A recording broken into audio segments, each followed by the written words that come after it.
Kerry, good morning. Good to see you. Thanks for having me. Let's talk about pet owners. What's the first thing you have to do as a pet owner to secure your pet as you go on holiday? Yeah, you definitely need to make provision for them. At this time of the year, unfortunately, shelters are inundated with pets who have been left inadequately cared for. Often people think they can just leave them with some food and water and they'll be fine. This is not the case. At this time of the year, we experience a lot of storms with lightning, and we also have a lot of fireworks, which is very scary for pets. And then they tend to run away and land up either run over or in a shelter, and that's really not fair. I'm surprised. Do people actually do that? Leave their pets, just leave them? Yeah, unfortunately, you know, they don't take responsibility, which is very sad. And you're also saying that people immigrating as well, you know, besides the holiday thing, just immigrate and leave their pets there. Terrible situation, and the estate agent arrives to find starving animals in the home, which is really awful. So what kind of boarding services are there for caring pet owners? Yeah, there's different types of facilities available, like boarding facilities and also pet sitting services, where people come in and look after your pet at home.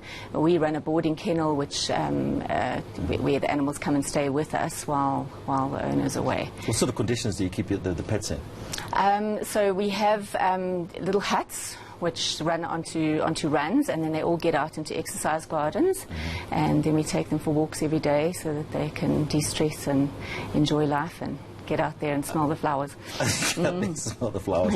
How long do you keep pets for, or can you keep a pet for? Oh, it varies tremendously, from a couple of days to months, when people are relocating and they need to settle overseas, and then the animals can follow later. Okay. So it varies you spoke of pet sitting. I don't know if I heard you right. So that's an option where somebody comes into your house, whether it's periodically or just to stay there to look after your pet. Is that is that costly? Does that happen a lot?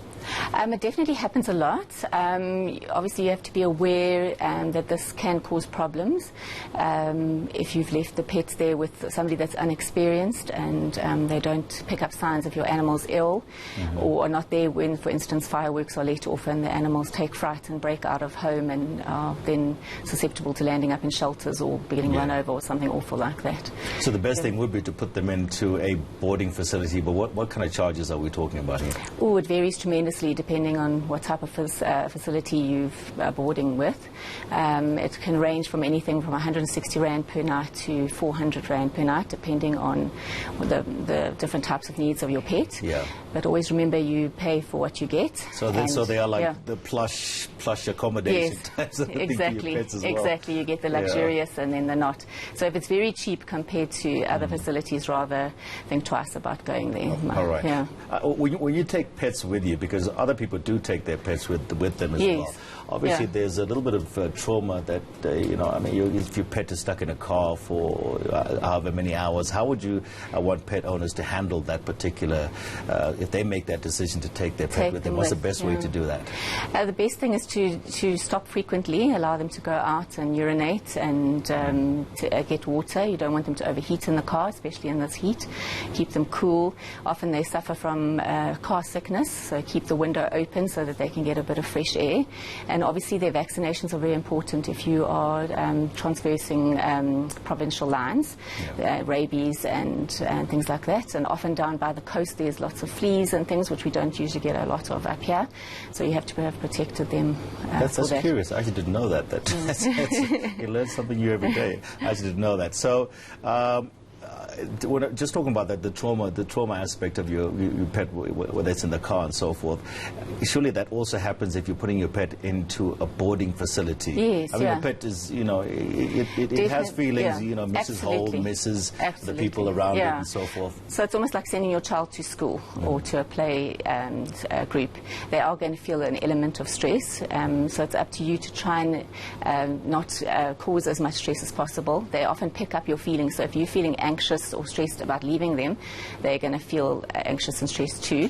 We often suggest with dogs that they come visit beforehand and they have a walk around and get to know the staff, and that just helps them to settle in when they come through to us. One of my worries would be, is my dog going to mingle with other dogs that are maybe going to fight and so forth? How do you separate those dogs or kittens or whatever it may be? Generally there are breeds that don't particularly like other other dogs, like pit bulls and bull terriers and bull mastiffs. They're not particularly friendly, whereas you get your Labradors and your beagles and things like that are very affable, and they thrive on being mixing with other dogs and things like that.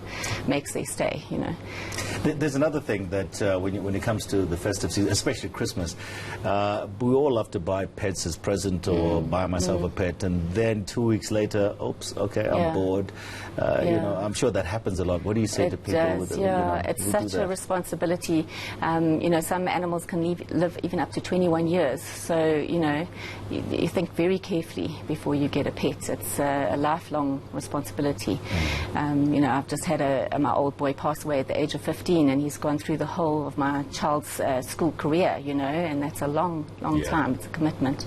So think before you before you go buy a pet for somebody at Christmas. Okay, put them in the boarding house if you possibly can. That's the best thing to do if you're going on holiday. Yeah, be responsible. Be responsible. Thank you so much, Kerry Lamb of Badhams Fourways Kennel, just giving us a few tips on what to do with your pet if you're going away on holiday.